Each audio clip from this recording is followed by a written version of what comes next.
Deixa ele experimentar a nossa surra de bunda. Bate com a bunda, bate com a bunda, bate, bate, bate com a bunda, bate com a bunda, bate com a bunda, bate, bate, bate com a bunda. Essa é a tequileira dando uma surra de bunda. Bate com a bunda, bate com a bunda, bate, bate, bate com a bunda, bate com a bunda, bate com a bunda, bate, bate, bate com a bunda. Essa é a tequileira dando uma surra de bunda. Quem quer tomar surra de bunda, levanta a mãozinha aí. Dando uma surra de bunda.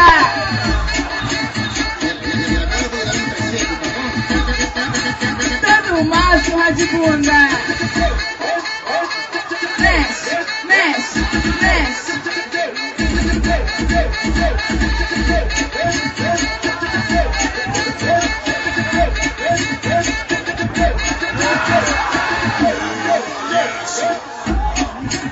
Tá achando muito bom? Vendo bunda rebolando e descendo até o chão. Tá achando muito fácil? Nessa dança eu esculacho.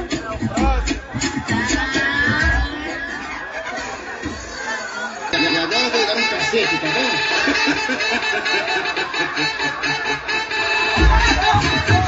A mulherada na frente pra dar surra de bunda nesses homens. Que safado, tá gostando? Tá achando muito bom?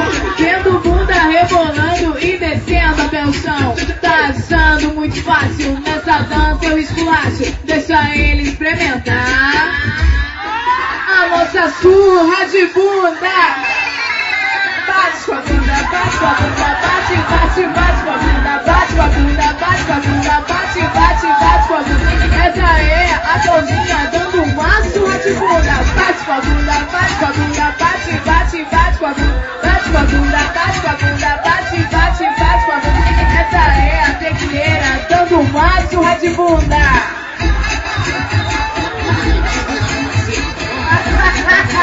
Dando uma surra de bunda.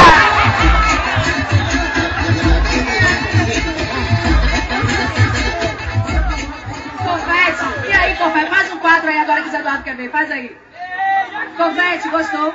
Eu gostei, até sorrindo. Agora, Zé, tem uma aqui que foi filha de uma ex-chacrete, é isso? Você, Cláudia?